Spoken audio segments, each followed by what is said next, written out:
Hello, everyone, and welcome to another edition of Chalk Talk here on the DK Pittsburgh Sports Steelers YouTube channel. Chris Halicke here, going crazy because I'm continuing to go through this stupid game. Oh, what am I doing to myself? Anyway, so we have already gone through two parts of this 299-yard performance by the Ravens against the Steelers in the wild card round of the playoffs last year.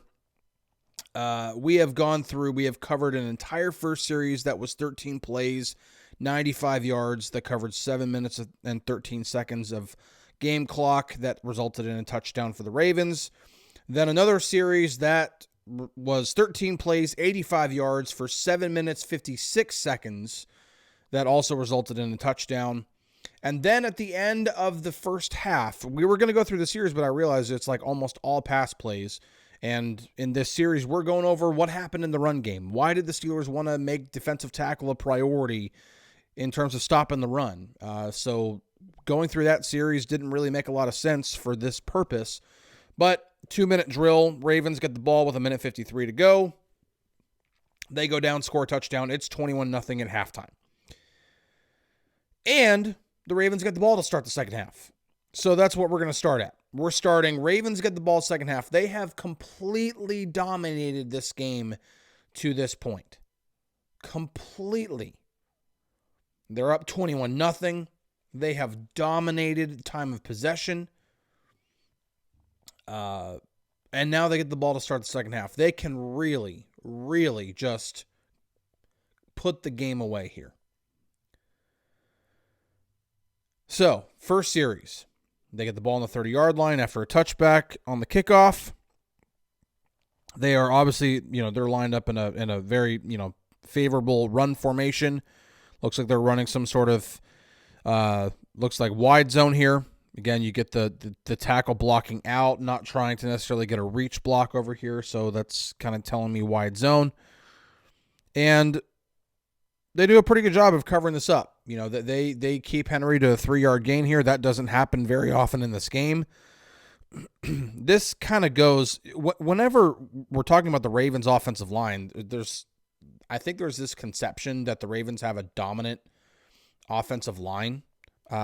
There's some serious concern over these two players right here. Their two guards are not great, and you kind of see it here. I mean, watch that guy right there. He tries to go double team Benton, and then he goes to get Roberts and just whiffs on him, and even gets away with a hold. I mean, when you see this motion here, where that yank down right there, that's absolutely a hold.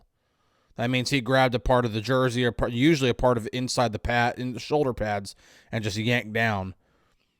But then, again, let's look at the other guard here. He's coming to block Loudermilk. And Loudermilk stands with him, stays with him, stays anchored, and then just gets off the block and makes the tackle. I mean, that's just a win for Loudermilk. Again, you can keep Derrick Henry to 3 yards a carry, you're doing your job. I mean, seriously. If they can do this every single time, they can give the ball to Derrick Henry 20 times, he'll only get 60 yards. Like, you will take this every single time. So, that's a win. Especially after everything that happened in the first half. Everything that's happened in the first half. And by the way, if you haven't watched those first two parts of this particular Chalk Talk, please, I will put the links down in the description. I urge you to go watch those because it is, the context is necessary. Because we're going to get into some things that I'm going to reference some things that we went over in those first two videos. You're going to need to see it for this. Next run here, 2nd and 7, so it's the next play. Ball's on the 33-yard line. They move this jet motion. Porter goes with them. That's telling the Ravens it's man coverage. So they move Sims back. This is not the first time they will do this. Remember, this is coming out of the second half. They've made in-game adjustments now. They're going to try to exploit some of the things they saw from the Steelers in the first half. So the thing that I'm curious here, and you can see Porter kind of doing this little point thing here. He's pointing that somebody else has got to pick this up. And he kind of stops. Now, that's not the biggest concern I have here, but you'd really, really like for this cornerback to be all the way out here. Because Sims obviously goes all the way out here to block this. Now, they are running this is definitely a zone concept, and they're running it with this guy sifting over to this side to block any defenders over here. Could be Minka, could be Roberts, could have been the edge rusher if he wasn't taken away. Anybody remember the chalk talk that I did on TJ Watt and what makes him a great run defender? And I drew up a specific play in there in which he shot a gap that an edge rusher typically does not shoot when defending any kind of outside zone, wide zone, maybe even mid zone, because you need to seal off the edge. And if you shoot that gap, you better be sure you're right. Well, watch TJ here. This is one of his whiffs in this game. And before I even get into this play, everybody's going to see this, and I know there are going to be comments on this video saying, I see TJ shrinks in big games, blah, blah, blah. Stop it. Just stop it. Just stop. TJ was one of the last things wrong with this game. Seriously. There were some serious concerns about how the edge defenders were playing, but that's not on the players. That was on the coaching. That was on the scheme. This play in particular, I do think is at Walt's fault because, again, he is doing this thing. He did this against Atlanta in the season opener. He's reading this wide zone, outside zone play where this tackle wants to block him to the outside, and he shoots this inside instead. Now, if you do this, like he did this against Atlanta, he shot this gap, he got in the backfield, he tackled Bijan for a loss. If it works, it's great. But if you miss, which he does here. Is he held? Yeah, he's held. Shocker. This posture right here. Again, man, you're looking right at it, man. Come on. But either way, if you don't get back there and make the tackle, I mean, now look at all that green grass, man. It's all there. It's all there for him to get.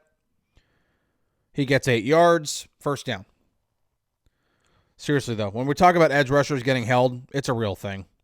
I mean, he is literally grabbing onto his arm. I mean, he gets beat to the inside. He doesn't want to get beat to the inside, so he just hooks him. I mean, come on. This is not difficult. This is not difficult officiating. You're telling me you can't see that?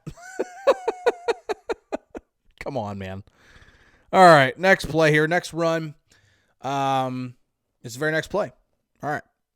So, Ravens have come out. Run. Produced first down. First and 10 at the 41. They are running another outside zone, wide zone concept. And you get the cutback lane. That's usually what you want. If you don't have this, remember when we're running outside zone, wide zone, this is the primary attack point right there. And then what you are doing as the running back is you are reading this defender, then this defender, and you are just going across as you're making your reads. If this is cut off, if you can't get there, if this defender stays on the outside like he is right there, then you go back to this defender. Where is he? Where is his leverage? If he's on the outside, if his leverage is on the outside, for example, then you'd run to the inside. If his leverage is on the inside, then you try to run outside of that. You read your defenders, or you read the defenders. Usually you actually start with the first downed defender. So that actually should be the first guy he's reading. Even though his attack point is over here, he's really reading what's going on with this defender.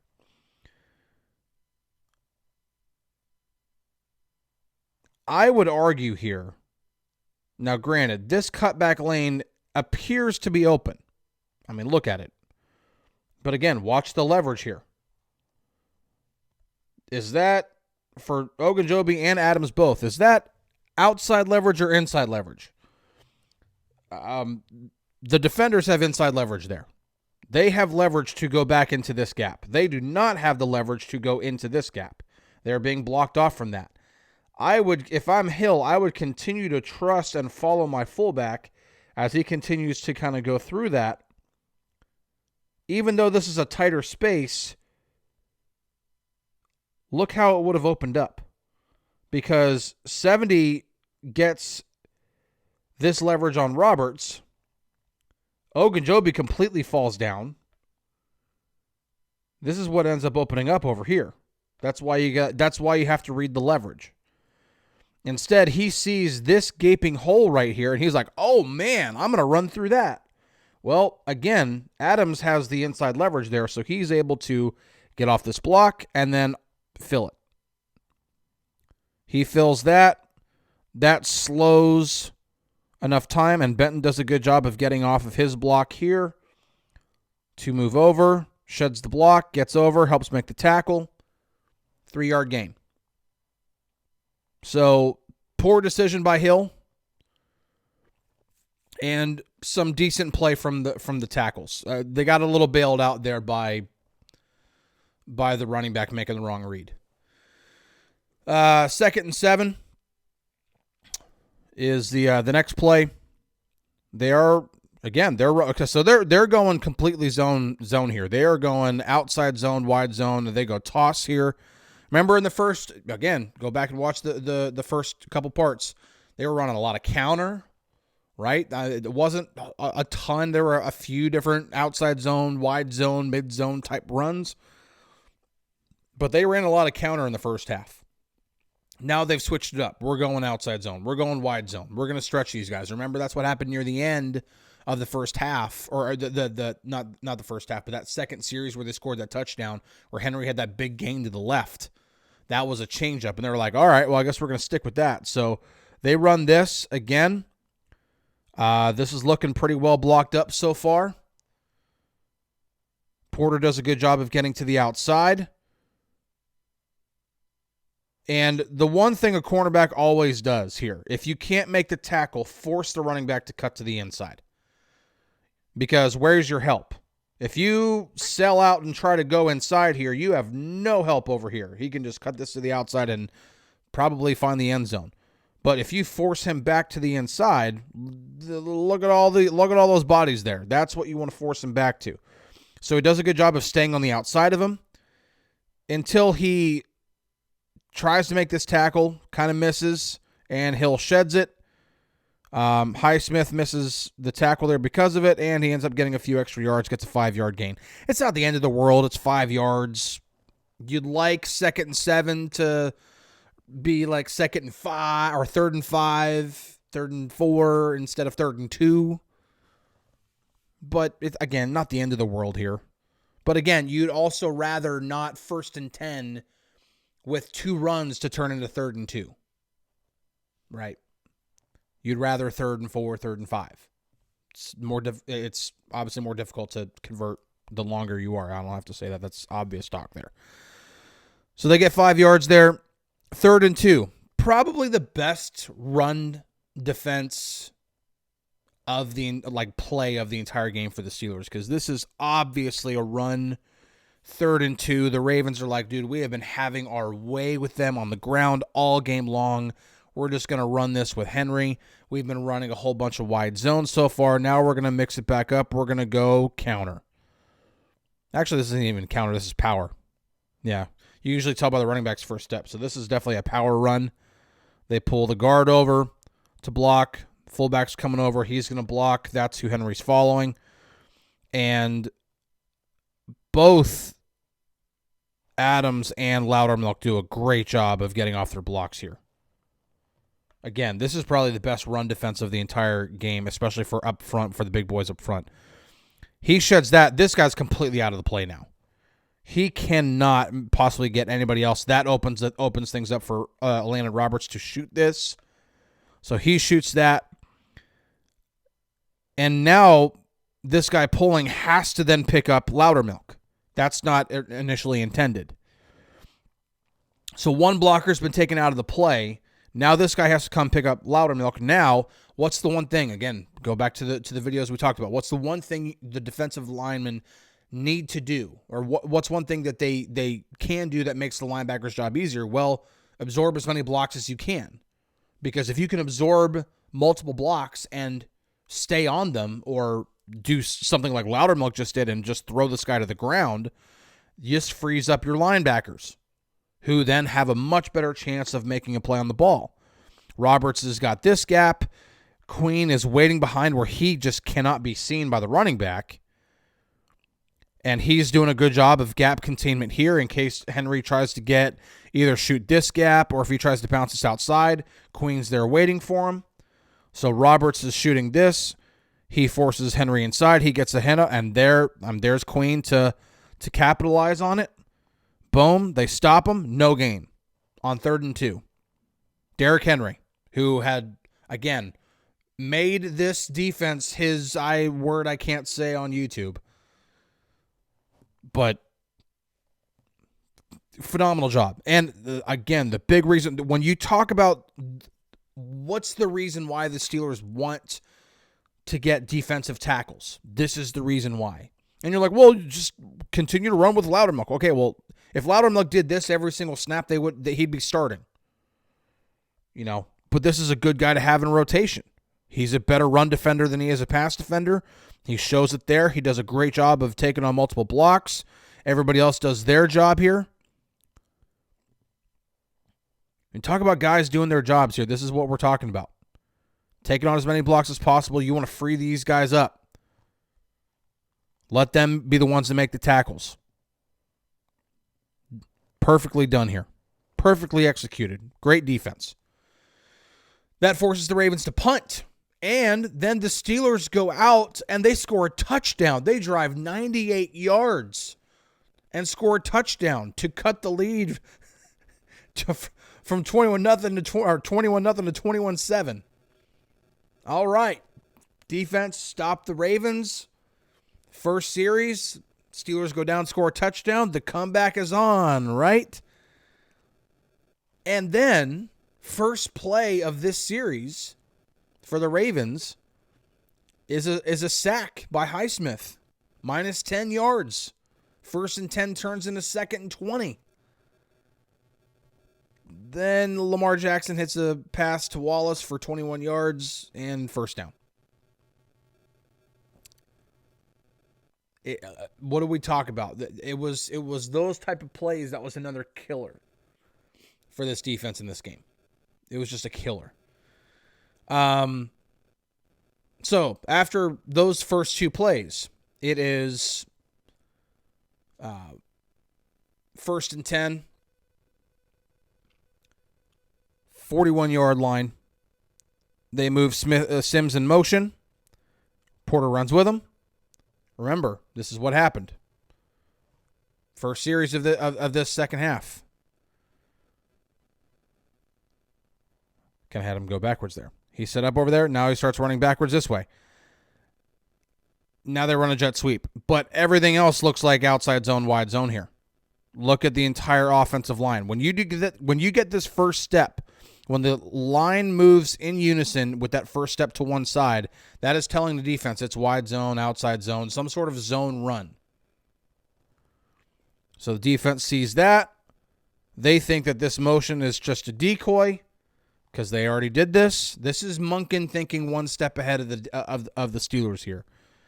Jet sweep, edge rusher crashes down, thinking that he can possibly chase down the running back, and it's just daylight for days. Porter eventually gets to him, and it's a 15-yard gain. All right, so you just got outclassed. Again, Todd Monken thinking one step ahead of Terrell Austin. When you talk about, defensive call, we're talking about play calls, offense versus defense, cat and mouse game. Here's this run. Some of you already know what's about to come. The shift here. Highsmith does a good job of getting to the inside. Gets Henry stopped in the backfield. Linebackers kind of over pursue this. I mean, again, Roberts is right here. He's kind of doing a good job here. But this kind of starts, and this is not anything against the guy. I love the guy, but this is a bad rep for Montravius Adams. Because, what's the one thing you want to see from defensive tackles? You want to see them be able, especially when you're in a four-man front. You're in a four-man front, you've got to find a way to take on double teams and keep those double teams on you. Great example, watch Hayward. Watch Hayward. Don't watch Adams yet. Watch Hayward. Double team, they're still on him. They're still on him. They're still on him. They are, he's taking on two guys. That should free up other guys. Now, watch Adams. Completely shoved out of the play. And not only completely shoved out of the play, but so much so that now this lineman is completely freed up to go block Queen. And so now, because Roberts is biting on this, because that's where Henry's step is going, now you've got this blocked off. You've got this blocked off. This is blocked off. This is blocked off. A lot of people hated on Queen for this run here. I'm sorry, this starts up front. This starts here. If Adams can possibly take on, and those two guys both have to stay on him, Queen is completely freed up here. This does not go for 44 yards and a touchdown if that doesn't happen. You have to have your defensive tackles be space eaters. They have to be able to take on double teams. They have to be able to make life as hard as possible for the offensive line. And this is just cake. This is so easy. And at this point, Henry's already running with full head of steam. By the time he gets to right there, he's already starting to accelerate to full speed. It does not take him long to get to full speed. And Queen is just starting to try to get off this block. He's not catching him. Whether he's at full strength, full health, everything like that, and we know he wasn't. We know that he was terribly sick in this game. Even if he was at full strength, he's not catching him at this point. Nobody's catching him. Now you could ask, why are all three of these guys over here? That's another situation. Like, why are two safeties right there? Why?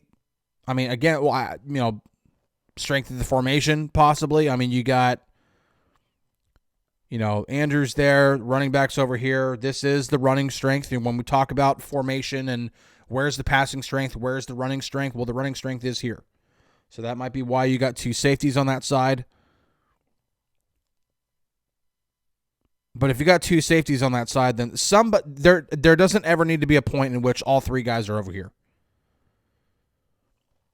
Because then you end up seeing what happens here.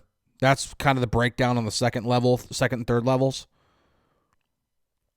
I'm sorry, this is not on Queen whatsoever. It's just not. He's got to avoid this block. There's nobody else back. There's no safety help anywhere over here. Anywhere. So, I don't have to let that play. That run made it 28-7 with 5 minutes 49 seconds to go in the third quarter. And despite the Steelers going down and scoring a touchdown in the next series to make it 28-14, that was pretty much it. Rest of the game, man, I don't think I really have to go through the final three series. The Ravens punted. They went 3-and-out and punted on the next series.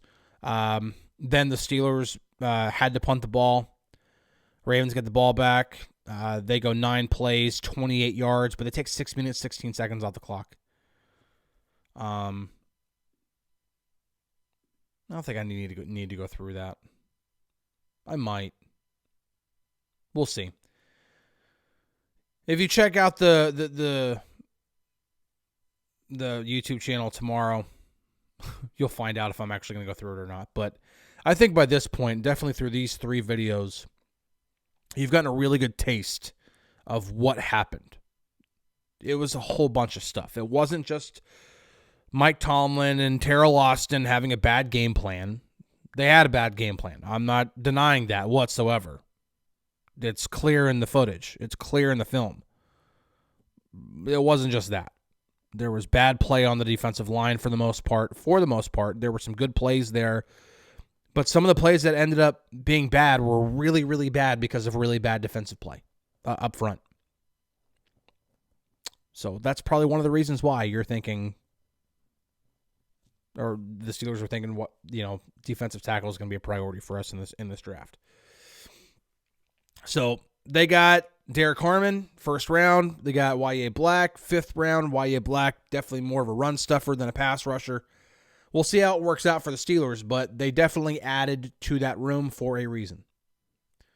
But there are a number of issues with this game. This was just a hodgepodge of terrible, terrible defense against the run, and it makes a lot of sense why this was a kick in the pants for the Steelers to change some things. So, anyway, wrapping this video up. Catch you guys on the Flippity Flip. We'll be back tomorrow for another edition of Chalk Talk. Either we will just completely wrap this game up, or we'll just shift to something else entirely. I wouldn't mind that either. Either way. See you guys tomorrow.